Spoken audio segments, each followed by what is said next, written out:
Magandang araw po sa ating lahat, Luzon, Visayas at Mindanao. Share ko lang po sa inyo itong mga pamantayan, requirements sa mga kwalifikasyon tungkol sa pagtakbo ng kahit anong posisyon sa ating pamahalaan. Alam ko po sa atin ngayon, marami pa po talagang hindi pamilyar at kulang pa ang kalaman patungkol po dito. Kaya naisipan ko pong i-share po ito sa inyo. Lalo na po sa mga kasulok-sulukan natin sa parte ng Pilipinas. Ako sa lugar namin sa Mindanao, talagang hindi na to ganong napapansin. At saka kulang din talaga po. Wala kasing sa atin nagtuturo tungkol sa mga ganito. Ako share ko lang po ito para sa mga makakapagpanood po, matuturo din po, ma-share po nila sa ating mga kababayan. Ako babasahin ko lang po dito yung mga kwalifikasyon sa pagtakbo ng kahit anong posisyon dito sa ating pamahalaan. Dahil ako po ay, para sa akin, nakukulangan po talaga ako. Dapat na po itong baguhin. Ito unang-una, ang isang qualified na pwedeng tumakbo bilang isang pangulo sa ating bansa, na mayroon po siyang 5 mga kwalifikasyon na kailangan ma-meet mo po ito. Una, isa kang natural na dito isinilang sa ating bansa, or national or natural born citizen of the Philippines. Pangalawa, lahat-lahat po, tayo naman po, bago tayo bumoto, dapat registered voter na po tayo. Ganito, isa din po yan sa kwalifikasyon. Pangatlo, able to read and write. Diba, napakababaw lang. Basta marunong ka lang sumulat at magbasa, pwede ka nang tumakbo. At pang-apat, at least 40 years old ka na po kung tatakbo kang presidente. At pang-5, kailangan nakatira ka na dito sa loob ng 10 taon. 10 taon po. Yan po ang pamantayan o kwalifikasyon pag gusto mong tumakbo po ng pagkapangulo sa Pilipinas. So, ibig sabihin, kung lahat ng yon ay pasok ka, pwede tayo. Kahit ako, pwede akong tumakbo. Kung maabot na ako ng 40 years old, pwede na akong tumakbo ng presidente. Ganun po kababaw ang mga requirements or kwalifikasyon sa pagtakbo bilang pangulo. Itong mga sumunod po, itong sa senador, sa congressman, district representatives, tapos party list representatives, at sa mga local officials. Ito po, ang pagkakaiba-iba lang, halos edad lang ang na-adjust at saka taon na resident ka sa lugar na ito kung saan ka tatakbo. Yan lang pagkakaiba, halos parehas lang lahat. Isa kang rehistrado, marunong ka magbasa at magsulat, dito ka isinilang, yun na yun, pwede ka nang tumakbo. Sa edad lang nagmatter, kasi pababa ng pababa ang edad din ay pa-exceed din yung allowance, tulad dito sa mga sa sangguniang bayan or sangguniang lungsod, at least 18 years old. At least hindi ka na minor de edad. Bukod lang doon sa sa sangguniang kabataan or iski, kasi 15 siya, tapos not more than 21 years old. 15 years old and not more than 21 years old ang pwede sa sa SK. Pero pagdating sa mga mayor, yun, at least 23 years old.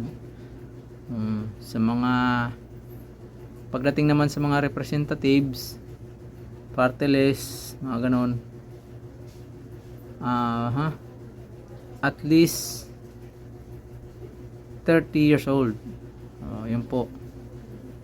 At saka sa Senado,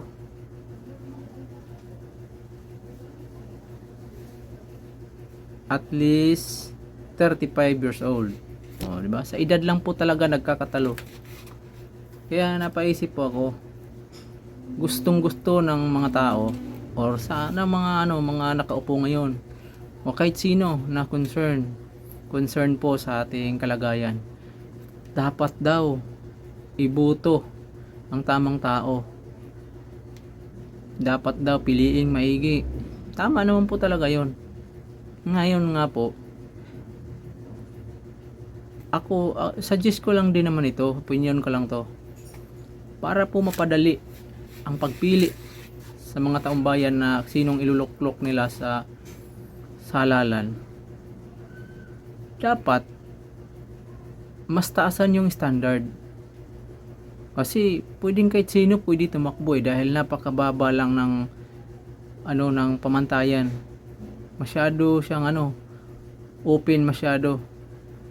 Kahit sino pwedeng tumakbo Dapat ang kwalifikasyon diyan magbabase unang-una sa track record ng isang tao.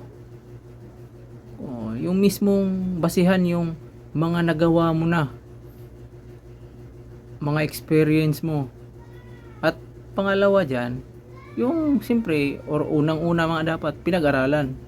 Dapat bago lahat ng tatakbo ng katungkulan sa, lalo na itong sa higher sa mataas na posisyon, sa presidente at saka senador, saka itong mga representative, mga congressman, itong tatlo na to na hilira, bukod lang sa mayor sa mayor pwede rin, kasama na rin natin yan.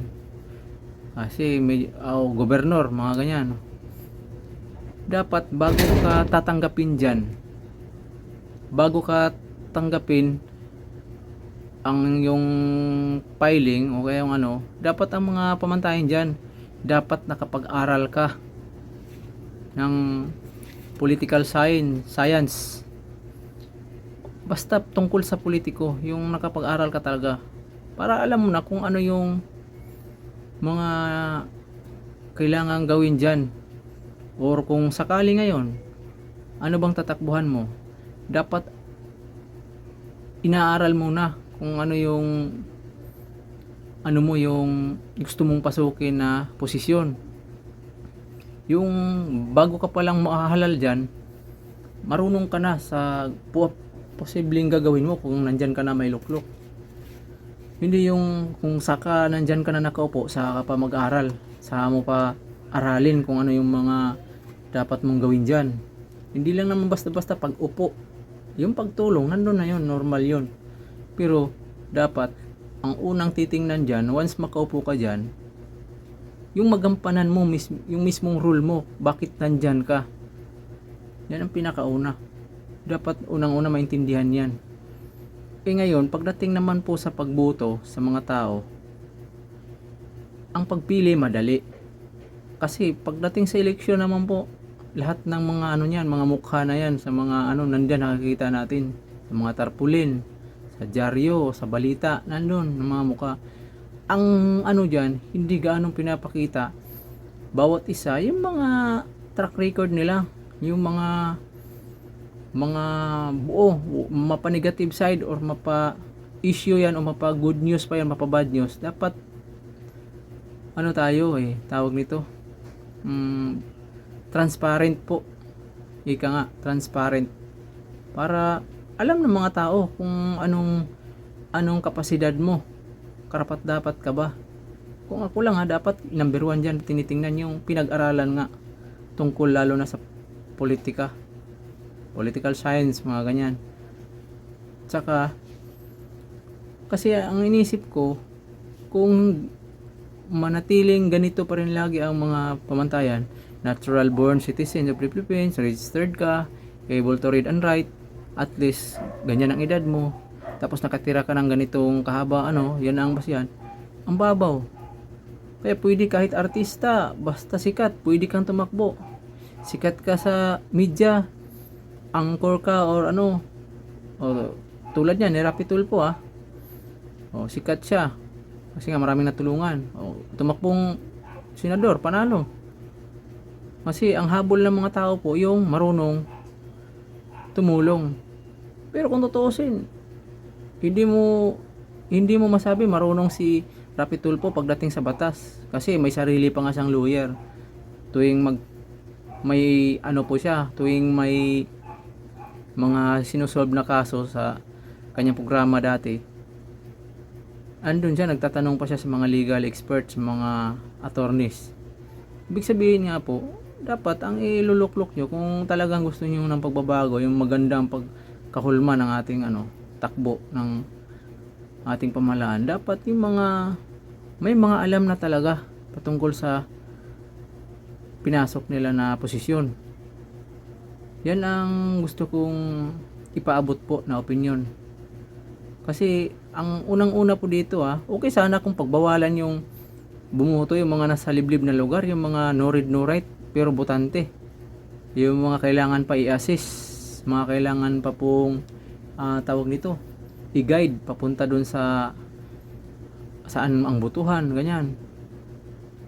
Yun, kung hindi nyo ipasama yun sa buto, at least yung mga bubuto, yung mga nakapag-aral, mga medyo may alam yun paano pumili ng maayos na yung nasa probinsya, yung mga indigenous na kapatid natin, paano po yun sila magpipili ng maigi? Nakadepende lang yan sila sa mga nasa paligid nila. Kaya mahirap po talaga. Hindi natin mamalitin yung mga nasa mga sulok-sulok ng ating part ng ating bansa, kasi marami din po yan, hindi lang po yan isa. Kaya yan lang po ang ko talaga gusto ko ipunto, na siguro kung gusto nyong mas mapadali, mapaganda ang pagpili ng isang kandidato para iluklok dyan sa posisyon na gusto nila, dapat higpitan o taasan man lang yung requirements, yung kwalifikasyon, yung basihan ba, taasan po ninyo ng pamantayan. Ang kaya pong magbago nito, lang din po, ang may dito nakalagay po, ang nakalagay po dito mismo, ang may kakayahan na mag-prescribe, may power para mag-prescribe sa additional qualification and disqualification ay ang Philippine Congress, Kongreso po. Ang Kongreso po ang may dyan. Kaya dapat itong Kongreso, hinikayat ko po, gumawa po kayo ng ganyang baguhin niyo yung kwalifikasyon. Wag yung itong mga nakaupo sa Kongreso, wag yung isipin mo pansarili nyo, mga kamag-anak nyo na gustong tumakbo, na hindi ganyan. Dapat magiging kayo, magiging fair kayo sa lahat. Kasi minsan mapaisip talaga tayo na ang daming pwedeng gawing maganda na mga suggestion, hindi nyo sinusunod kasi nga pansarili nyo ang tinitingnan nyo, mga kapakanan nyo. Marami po talaga, kung isa-isahin hindi tayo matatapos. Huwag kayong magiging isang one-sided po. Tingnan nyo yung pangkalahatang epekto, kasi ang tinitingnan po natin dito, hindi lang tayo ngayon, yung susunod na henerasyon pa po maasa, nakadepende po sa ating mga aksyon ngayon. Yun lang po ngayong araw na to. Salamat po.